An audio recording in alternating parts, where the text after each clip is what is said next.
오늘 본문에 보면은 이제 예수님에 대한 소문이 막 원근각주로 퍼져나가서 이제 예수님이 머무시는 그 집으로 막 많은 사람들이 지금 몰려들고 있는 상황입니다.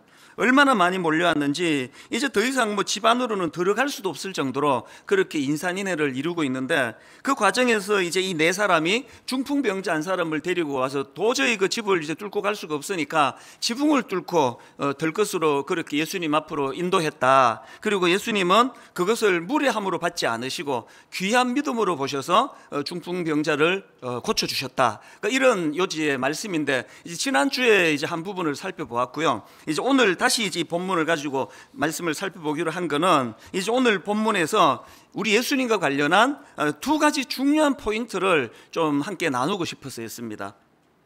이 중풍병자를 고쳐주시는 예수님의 그 모습에서 저는 두 가지 진짜 중요한, 우리가 꼭 기억해야 될 사실을 발견하는데요. 첫째, 예수님은 우리의 치유자가 되신다는 사실입니다.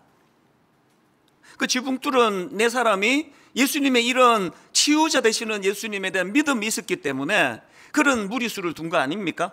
그리고 결국 그들의 믿음이 어떤 열매를 가져왔습니까? 오늘 본문 맨 마지막 11절에 보니까 내가 너에게 이르노니 일어나 내 상을 가지고 집으로 가라 하시니, 그랬더니 12절입니다. 그가 일어나 곧 상을 가지고 모든 사람 앞에서 나가거늘. 그래서 결국은 이제 예수님은 이 중풍병자의 병을 고쳐주시는 치유자가 되신다는 확신에 찬 그 믿음이 이런 놀라운 기적을 만들어냈는데요. 저는 이런 차원에서 우리 모두가 다 꼭 기억해야 되는 것, 이 네 사람의 그 믿음이 참 이 한 생명을 살려내는 그런 기적 같은 일을 만들어냈는데, 그 과정에서 우리가 기억해야 되는 게 뭐냐, 믿음이 뭐냐 하면은요, 믿음은 이 현실의 난관을 뚫어내는 에너지라는 겁니다. 믿음은 현실의 난관을 뚫어내는 힘이라는 사실입니다. 우리의 믿음이 삶 속에 제대로 작동이 된다면 하나님 알기 전에는 굉장히 단선적이에요. 시도하다가 막히면 뭐 더 이상 뭐 아무것도 없습니다. 그러나 이 뚫어내는 힘이 가져다 주는 것 중에 강력한 건 우리 하나님이 우주를 창조하신 분이에요. 너무 창의적인 분이에요. 무에서 유를 만드시는 분이에요. 그래서 우리가 그 하나님을 믿는다는 거는 너무나 우리도 그 창의적인 하나님을 닮아간다는 겁니다. 경직이 되고 생각이 굳어지고 그러면, 그래서 참 이 경직된 사람들을 보면은요, 뭐 아니면 도예요. 이쪽 극단이 아니면 저쪽 극단이, 이념도 제가 보면은요, 이쪽 극단의 사람과 저쪽 극단의 사람이 똑같아요. 경직돼 있는 거. 예수 믿는 우리는 그러시면 안 됩니다. 뭐 아니면 도 아닙니다. 걸도 있고 개도 있고 유도 있고, 이 창의적인 거예요. 그 융통성이 있는 겁니다. 이 창의적인 생각이 있으니까 어떻게 해서든지 간에 이거를 뚫어낼 수 있다는 그런 믿음이 에너지를 가져다 주니까 아무도 생각하지 못했던 지붕을 뚫어내는 창의력이 거기서 나오는 거 아닙니까? 일만수도 파수 운동을 선언하고 한동안은 경직이 돼가지고 이제 뭐 큰일 났다, 이게 절대로 안 되는 일을 그냥 자다가 일어나가지고 선포했다고 할 때는 아무 생각이 안 났는데요, 다시 이제 믿음이 작동되고 나니까 세상에 이게 30개 교회로 이걸 나눌 생각을 누가 했겠냐고요. 제가 했는데 이거를 어떻게 하게 됐느냐고. 이게 창의적인 거 아닙니까? 지금 뭐 저를 뭐 어떻게 뭐 칭찬하고 이런 게 아니고, 우리가 이 경직을 풀면 창의적인 하나님의 능력이 믿음으로 작동이 될 때 전혀 생각하지 못했던 이런 창의적인 것들을 하나님이 주신다는 그 말씀을 드리고 싶은 겁니다. 저는 오늘 이 설교를 준비하면서 정말 마음에 소원이 생겼습니다. 하나님, 지금 제가 아는 분만 해도 너무나 많은 성도님들이 지금 난관에 봉착해 있는데, 이게 뭐 이제 뭐 이게 돌아갈 수도 없고 뚫고 갈 수도 없고 이런 어려움에 처해 있는데, 오늘 살아계신 하나님께서 이 말씀을 선포할 때에 그들에게도 아버지 유연한 마음을 주시고 난관을 뚫을 수 있는 에너지를 주시고, 무엇보다도 지붕을 뚫는다고 하는 이 창의적인 생각으로 이 길만 고집하는 그때는 몰랐던 다양한 하나님의 길들이 보여져서 이 상황을 뚫어내는 능력으로 그들의 믿음이 작동되게 해주시기 원합니다. 이런 마음의 소원을 가지고 이 말씀을 제가 준비를 한 거 아닙니까? 그러고 있는데요, 그 유튜브에서 우연히 찬양 하나를 막 뒤진 것도 아니에요. 그 찬양 제목이 나는 믿네, 이런 제목인데요, 가사가 이렇습니다. 내게 허락하신 시련을 통해 나의 믿음 더욱 강하게 자라나고 험한 산과 골짜기 지나는 동안 주께 더 가까이 나를 이끄시네. 막 이 시련을 뚫어내는 힘이 막 느껴지지 않습니까? 그 다음 가사가 이렇습니다. 내가 겪는 시험이 어렵고 힘겨워도 내 주님보다 크지 않네. 이게 뭐 얼마나 마음의 위로가 되는지 모르겠습니다. 내가 겪는 시험이 어렵고 힘겨워도 내 주님보다 크지 않네. 이 믿음이 작동이 되니까 이제 그 유연함이 나타나는데요. 그 창의적인 이 가사를 한번 보세요. 내 앞에 바다가 갈라지지 않으면 주가 나로 바다 위 걷게 하리. 그냥 이게 뭐 갈라지는 기적만 늘 바라고 있었는데 이제 이 주님을 향한 믿음이 내게 유연함을 가져다 주니까 바다가 갈라지지 않으면 바다 위를 걷게 하는 하나님의 능력에 대한 확신이 생기는 거예요. 이 유연함 아닙니까? 사실 이걸 제가 불러야 은혜가 되는데요. 제가 이걸 막 부르면은 너무나 창의적으로 제멋대로 부를 것 같아서 내가 지금 절제하고 있습니다. 그래서 이제 오늘 이 예배가 마치면 모두가 다 이 찬양을 같이 부르면 은혜를 지금 나눌 계획을 갖고 있는데요. 이 선포를 하고 난 다음에 내 앞에 바다가 갈라지지 않으면 주가 나로 바다 위 걷게 하리, 이렇게 선포하고는 믿음을 선포합니다. 그 다음 가사를 보세요. 나는 믿네 주의 능력으로 내 삶 새롭게 하리. 나는 믿네 주의 능력으로 담대히 나아가리. 주와 함께 싸워 승리하리라. 날마다 믿음으로 나 살아가리. 오늘 여러분 그 4명의 동역자들의 그 선한 믿음의 도전으로 말미암아 그 중풍병자가 참 고침을 받아 주님이 치유자 되심을 그렇게 만방에 알릴 수 있었던 것처럼 오늘 저와 여러분 앞에 가로막혀 있는 난관은 하나님보다 큰 거 아닙니다. 아무리 높은 장애물이 있다 할지라도 그 장애물보다 크신 하나님, 그 하나님을 향한 믿음이 일어날 때에 창의적이 되고 여유가 생겨서 그 믿음을 뚫어내는 살아있는 능력을 경험하게 되시기를 바랍니다. 이 4사람이 가진 믿음, 이 난관을 뚫는 이 열정, 또 포기하지 않는 믿음, 이런 걸 보면서 저도 사실 반성을 좀 많이 하고 있는 중입니다. 가끔 가다가 우리 젊은 목사님들한테서 제가 좀 꾸지람을 들을 때가 가끔씩 있습니다. 아주 부드럽게는 얘기하지만요, 막 글도 굉장히 조심스럽게는 하지만 이찬수 목사님한테 아쉬운 게 하나 있습니다. 목사님이 10년 전 설교를 들어보고 개척한 지 얼마 안 됐을 때 설교를 들어보면은 너무나 그때는 열정이 있고 야성이 있고 전투력이 있고 그랬는데 요새 목사님 설교를 들어보면은 옛날에 그런 열정이나 전투력이 잘 안 보입니다. 막 이렇게 막 저한테 이제 그 꾸지람을 하고 조언을 하는 젊은 목사님들이 가끔씩 있습니다. 그럼 내가 대놓고는 못하고 속으로 니도 나이 들어봐라, 뭐 이런 참 약한 생각을 하고 있지만요, 제가 이 본문을 가지고 이 4사람의 지붕을 뚫는 그 열정을 제가 보면서 저도 하나님께 기도하는 겁니다. 아버지, 정말 뭐 나이 들었다 이런 핑계, 이제 목회 한 30년 해가지고 뭐 그냥 관록은 생기고 설교를 더 아주 세련되게 하는 거는 옛날에 비해가지고 세련되게 하는 설교는 더 좋아졌는지 모르지만 아버지 40대 초반에 열정을 가지고 야성을 가지고 달려가던 그 믿음을 회복해 주시기를 원합니다. 이런 마음의 사모함이 제게도 있는 겁니다. 그러니까 이 설교자가 그냥 나는 다 이루었고 당신들이 문제야 이렇게 설교하는 거 옳은 설교가 아니에요.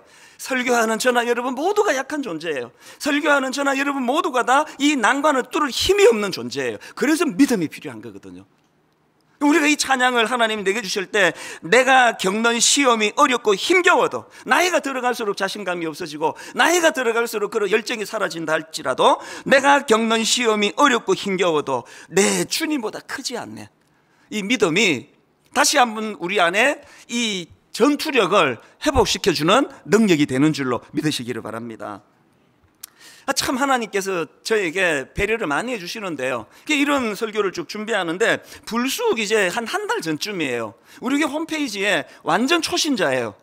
어떤 초신자분이 올려주신 글 하나가 불쑥 또 올라가지고 제가 세상 그걸 다시 읽으면서 너무 마음에 감동이 됐습니다. 그 내용을 좀 읽어드리겠습니다. 시작부터가 이렇게 시작합니다. 저는 초신자입니다. 1년 반쯤 전 처음 분당 우리 교회 주일 예배에 허겁지겁 혼자 달려가서 예배를 드렸던 날을 기억합니다.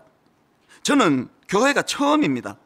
교회가 뭔지, 예배는 또 뭔지, 기도문이나 찬양 하나 제대로 알지 못한 채로 처음 예배를 드리던 그때 저는 뭐가 그렇게 은혜가 되었는지 주변 분들 보기 민망할 정도로 울고 또 울고, 그렇게 1년을 넘게 예배 시간마다 울고 또 울고, 마치 교회에 울기 위해 가는 사람처럼 말이죠.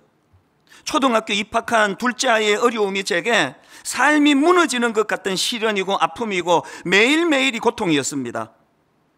삶이 무의미하고 한순간에 무너져 내려 올라올 줄을 모르고 다 포기하고 싶어질 때 친언니가 이사야 41장 10절을 문자로 보내주었습니다. 두려워하지 말라, 내가 너와 함께함이라. 놀라지 말라, 나는 너의 하나님이 됨이라. 내가 너를 굳세게 하리라. 참으로 너를 도와주리라. 참으로 나의 의로운 오른손으로 너를 붙들리라. 그 성경 구절을 읽자마자 정말 너무 많이 소리내어 울었고, 그 한 구절을 계기로 하나님이 궁금해졌습니다.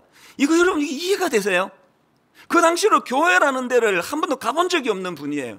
성경이 뭔지를 모르는 분이에요. 그런데 언니가 문자로 보내준 거 만나서 해준 것도 아니고 그 글자 몇 자를 읽고 소리를 내어 너무 많이 울었다고 하는 이런 일도 기적이고요. 그 하나님이 궁금해졌다는 것도 이 기적 아닙니까?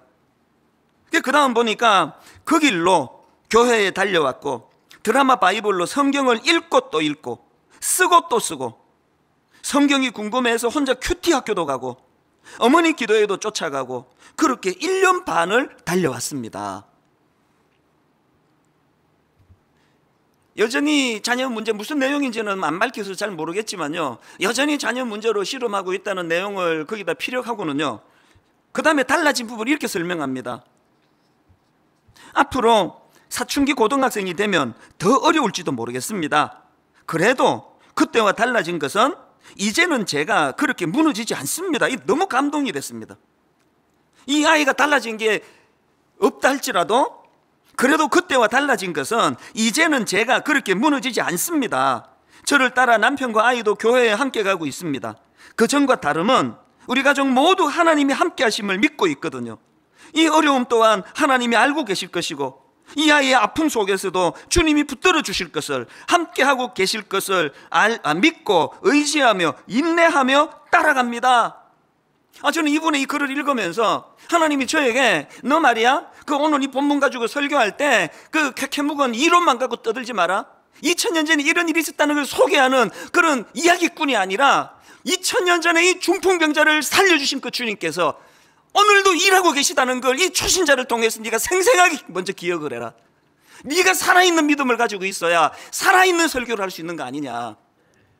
여러분, 이 초신자분, 생전에 교회라는 데를 처음 들어오신 이분께서 이 낯설고 낯선 이 환경 속에서 울고 또 울고 울고 또 울고 그렇게 1년을 예배하면서 울었다고 하면서 그가 생긴 게 뭐예요?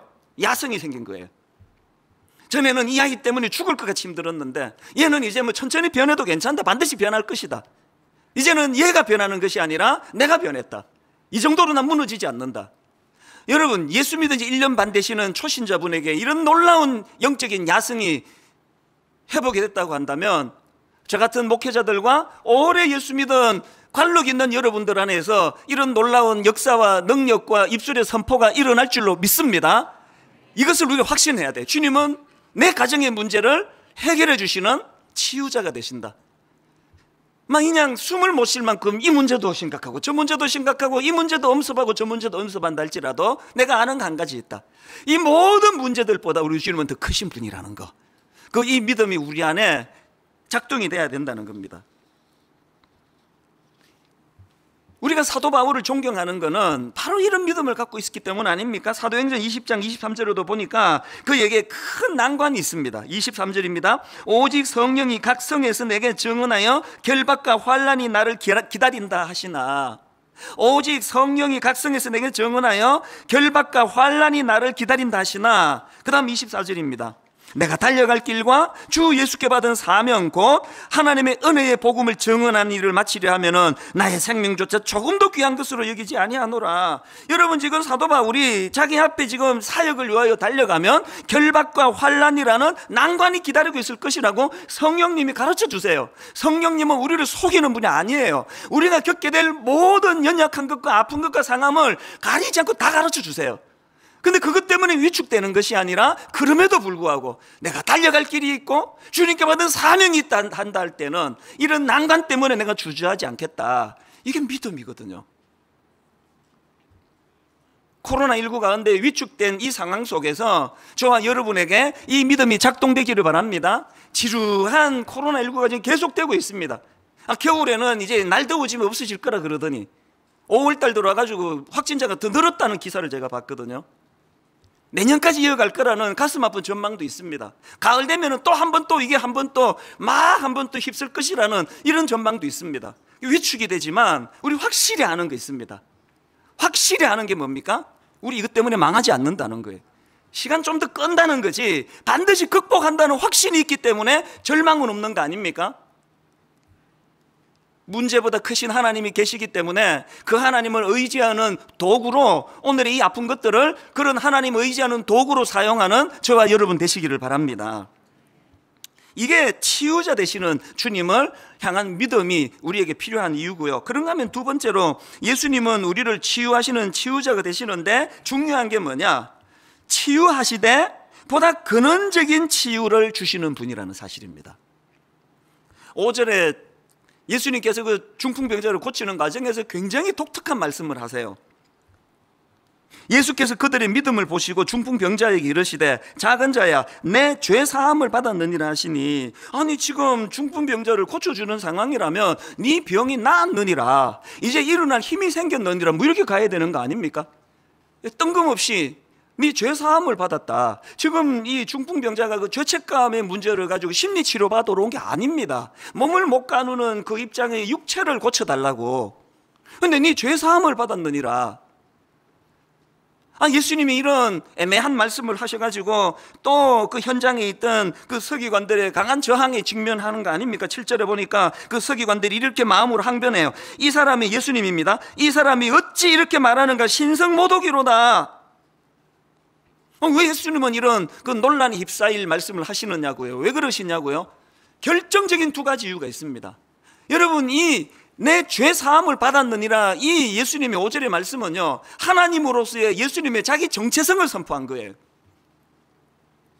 7절에서 뒷부분입니다. 이 사람이 어찌 이렇게 말하는가? 신성모독이로다. 오직 하나님 한 분 외에는 누가 능히 죄를 사하겠느냐? 그랬더니 10절에 주님의 반응입니다. 그러나 인자가 땅에서 죄를 사하는 권세가 있는 줄을 너희로 알게 하려 했다는 거예요.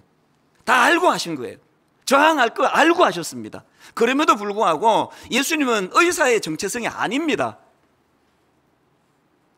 하나님의 아들, 메시아, 그런 자기 정체성을 선포해야 되고, 우리는요, 교회 가가지고 병 나았어, 교회 가가지고 살림살이가 좋아졌어, 이러면 이 교회가 아니에요. 이 무속신앙입니다.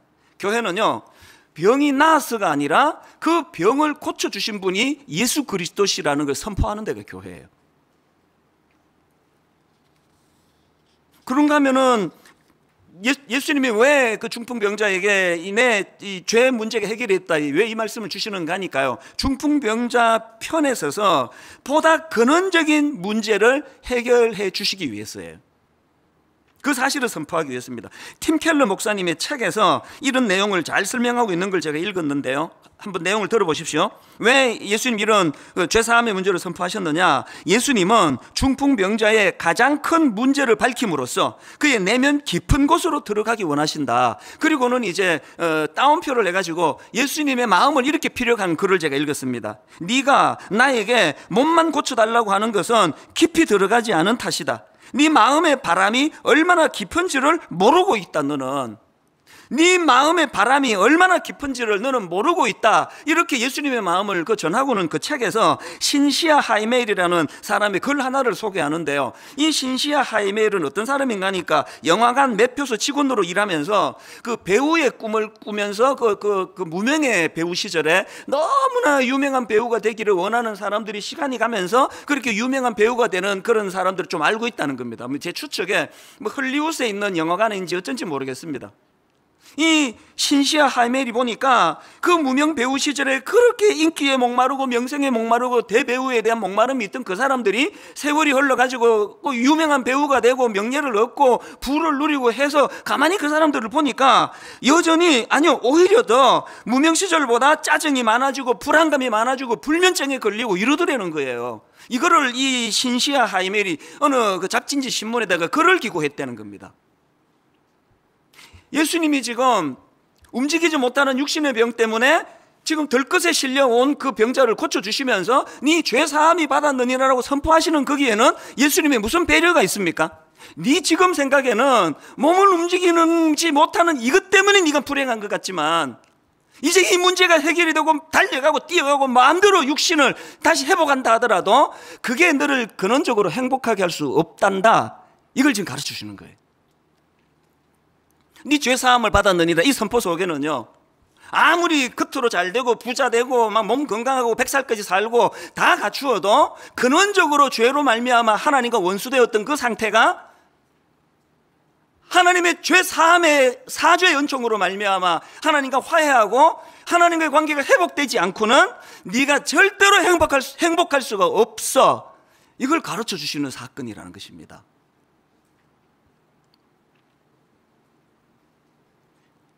저는 결혼이 늦어졌잖아요. 너무너무 장가가고 싶은데 선을 보는 사람들마다 저를 안 좋아하니까 저는 장가를 못 갔기 때문에 늘 마음이 허전하고 뻥 뚫린 것 같고, 근데 잊혀지지가 않아요. 제가 그 청소년 사회 갈 때 애들하고 막 3박 4일 수련회 같이 뒹굴고 먹고 자고 하다가 맨 마지막에 교회 입구에서 이제 걔들 다 집으로 보내고 텅 빈 교회당에 막 죽을 것 같이 마음이 외로웠던 기억이 잊혀지지가 않아요. 너무너무 허전했는데요, 딱 장가가고 6개월 동안에 그게 없어졌어요. 애들 보내줘도 하나도 뭐 외롭지도 않고 그랬는데 조금 시간이 지나니까 그분이 설교를 듣고 계시기 때문에 내가 너무 자세히는 설명을 못 드리는데요, 근원적인 외로움은 없어지지 않는 겁니다. 자녀가 없을 때는 또 그래서 그런 줄 알았습니다. 애를 셋이나 낳았는데도요, 북적북적 그냥 막 온 집이 시끌시끌한데도요 채워지지 않는 빈자리가 있습니다. 이게 채워지지 않는 빈자리는 내 죄사함을 받았느니라 선포하시는 주님의 십자가 은혜로 말미암아 하나님과 죄로 원수되었던 관계가 회복이 되지 않고는 채워지지 않는 빈자리라는 걸 저는 알아요. 그래서 하나님 앞에 나는 이미 목사가 되고 구원받았지만 여전히 그런 허전함을 느끼게 해주심으로 말미암아 늘 주님을 의지하고 주님과의 관계를 회복하고 죄 짓지 않으려고 애를 쓰는 이런 것들을 속에서 이것이 메꾸어져 갈 수 있다는 것을 주님은 늘 제게 보여주시는 거예요. 그래서 수많은 사람에게 인정받는 것보다 중요한 건 하나님과의 관계 회복이 중요한 거고, 2만 명 교회를 5만 명 만드는 것보다 저를 행복하게 만드는 거는 아무도 저를 알아주지 않는다 할지라도 주님과 나와의 죄사함의 이 확신을 가지고 관계가 회복되는 그 고요한 새벽 시간, 아무도 깬 사람이 없는 그 새벽 시간, 저는 하루 일과 중 그 시간이 가장 즐겁거든요. 가장 고독한데 가장 행복하고 가장 쓸쓸한데 그 시간이 또 가장 체험을 받는 거. 여러분, 육신적인 그 무엇만 구하시고 육신적인 사람들과의 그런 관계만 추구하시는 여러분이 아니라 내 죄사함을 받았느니라 선포하시기 위하여 십자가 지신 그 예수 그리스도를 마음으로 사모하고 그분을 그리워하고 그분과 관계를 늘 갈망하는 믿음의 성도님들 되시기를 바랍니다. 그게 우리를 행복하게 하는 열쇠라는 겁니다. 그래서 저는 이 설교를 준비하는 동안에 어거스틴이 했던 이 한마디를 마음으로 많이 묵상했습니다. 화면으로도 제가 부탁을 드렸는데 어거스틴의 말입니다. 하나님 안에서 안식을 얻기까지 우리 마음은 결코 안식할 수 없습니다. 그런가 하면 저는 그 중풍병자에게 죄사함의 문제를 선포하신 그 주님의 배려가 눈물나게 고마운 거예요. 왜 주님은 그냥 네가 치료받았다 이게 아니라 왜 죄사함을 받았다 선포를 하느냐? 그거는요, 그 중풍병자가 갖고 있던 이 수치심의 문제를 치유하기 위한 주님의 배려하심이 아닐까, 그렇게 제가 추측해 보는 겁니다.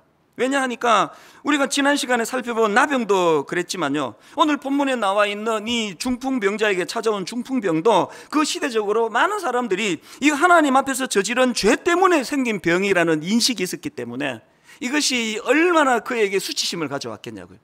얼마나 많은 사람이 알지도 못하면서 수군거리는 게 오늘이나 그때나 마찬가지 아닙니까? 앤디 스탠리가 쓴 책 중에서 내 마음 속에 있는 4가지 적, 이런 제목의 책이 있는데요, 그 우리 마음 속에 있는 4가지 적이 뭔지 아십니까? 첫째가 죄책감입니다. 둘째가 분노고요, 셋째가 탐욕이고 넷째가 질투심입니다.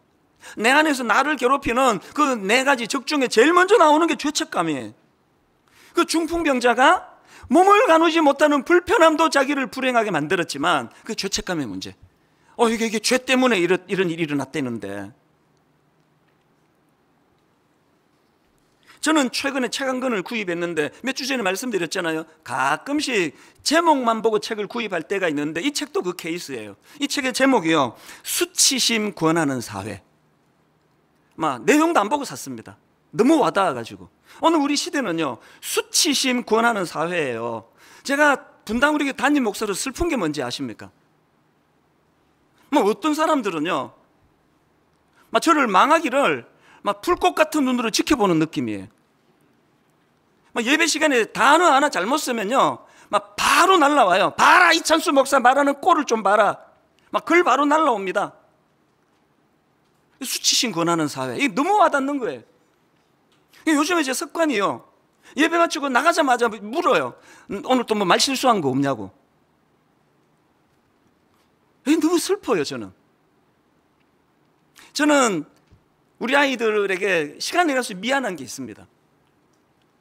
잘 키우려고 자극을 주느라고 한 게 오히려 이 아이들에게 수치심을 권하는 일은 없었는가. 이런 제 마음에 오늘 이 중풍병자를 향하신 네 죄사함을 받았다, 너 더 이상 이제 수치스러운 거 없다, 너무 위로가 되는 거예요. 최근에 우리 다락방 성경 공부를 제가 준비하면서 큰 은혜를 받은 거, 이거 이제 다락방에서 나누었지만 다락방 참석하지 않은 분들에게도 제가 좀 이걸 나누고 싶어서 한 주 내내 다시 묵상이 됐는데요. 여러분, 솔로몬 아시잖아요. 겉으로는 이대 왕, 대단한 껍데기를 가지고 있지만 솔로몬에게 치명적인 출생의 비밀이 있습니다. 그리고 또 솔로몬 이름이 2개라는 거 혹시 여러분 아세요? 솔로몬의 아버지는 여러분이 다 아시다시피 다윗 왕이에요. 이건 다 아시는데, 그래? 이런 분이 계시면 저도 어떻게 도와드릴 수가 없습니다. 어지간한 분은 이 솔로몬의 아버지가 다윗이라는 건 다 아시는데요, 엄마가 누군지는 잘 모르세요. 솔로몬의 엄마가 누군가 하니까요, 밧세바라고 기억나시죠? 유부녀, 목욕하던 여자를 그만 이 다윗이 욕정이 끌어올라가지고 그 충성스러운 그 남편 자기 신하를 죽이고 그렇게 그냥 성적으로 죄를 짓게 만든 그 슬픈 스토리가, 그게 밧세바와 다윗의 이야기 아닙니까? 솔로몬은요, 욕정에 눈이 멀어가지고 한 가정을 파괴시키고 그렇게 얻은 아내가 솔로몬의 엄마입니다. 그러니까 여러분, 이 둘 사이에 둘째 아들로 태어난 이 솔로몬 입장에서 겉은 너무나 화려한 삶을 살고 있는데 그 마음에 어릴 때부터 그 수군그림, 저 사람이 그 엄마가 누군지 다 알지 않느냐고, 그 출생의 비밀, 이게 무슨 불륜 드라마에 나올 것 같은 그런 스토리를 갖고 태어난 사람이 솔로몬이거든요. 이게 솔로몬이 갖고 있는 아픔인가 하면은, 솔로몬의 이름이 두 개라는 거를 아는 분도 많지 않으세요. 이게 어떤 사연이냐? 자, 사무엘하 12장 24절 25절을 보십시오. 다윗이 그의 아내 밧세바를 위로하고 그에게 들어가 그와 동침하였더니 그가 아들을 낳음에 그의 이름을 솔로몬이라 하니라. 이 첫째 이름이 나오죠. 그런데 그 다음 보세요. 여호와께서 그를 사랑하사 선지자 나단을 보내 그의 이름을 여디디아라 하시니. 두 번째 이름이 여디디아예요. 이는 여호와께서 사랑하셨기 때문이더라. 여러분, 하나님이 솔로몬에게 새로운 이름 하나를 주셨는데 여디디아예요. 여디디아는 하나님께 사랑받는 자라는 뜻이에요. 제가 이 말씀을 묵상하다가 왜 가슴이 벅차 올랐는지 아십니까? 오늘 이 땅을 살아가는 저와 여러분 모두에게는 우리 내면에 두 이름이 다 있습니다. 솔로몬이라는 이름이 있어요. 감추고 싶고 밝히고 싶지 않고, 누군가가 이것을 거론하면은 견딜 수 없는 마음의 상처와 쓴뿌리가 올라오게 만드는 솔로몬이라는 이름이 있습니다. 그런가 하면은 또 예수 믿은 저나 여러분에게는 여디디아라는 이름이 있습니다. 그런 외적인 그 모습으로 판단하지 아니하고 하나님의 사랑을 받은 존재, 여호와께서 사랑하시는 존재. 오늘 여러분, 그 중풍병자의 표면적인 그 몸을 가누지 못하는 그 사람의 병을 고쳐주시는 것만으로도 감당하기 어려운 은혜인데 주님은 그것으로 끝내지 않으세요. 그 내면을 치료하세요. 그의 수치심을 주님이 치료하기 원하십니다. 네 죄가 사함을 받았다. 더 이상 너는 수치스러운 존재가 아니다. 너는 이제 솔로몬이 아니라 여디디아가 되었다. 부끄럽지만 목회 30년 차인 제 내면에 여전히 솔로몬이 있습니다. 그리고 꽤 많은 사람들이 저의 솔로몬을 드러내고 고발하고 이찬수 목사가 얼마나 보잘것없는 인간인지를 증명해내려고 안간힘을 쓰는 분이 점점 많아지는 걸 느끼고 있습니다. 은혜가 뭔지 아세요? 40대 초반에 개척 초기에 교회 이름 알려지기 전에 무슨 설교를 해도 막 그냥 실수하고 해도 이것들이 표적이 되고 하기 전에는 없었던 여디디아로 불러주시는 하나님의 은혜가 엄청나게 많아지고 있다는 사실이에요. 안 그러면 제가 어떻게 버티겠습니까?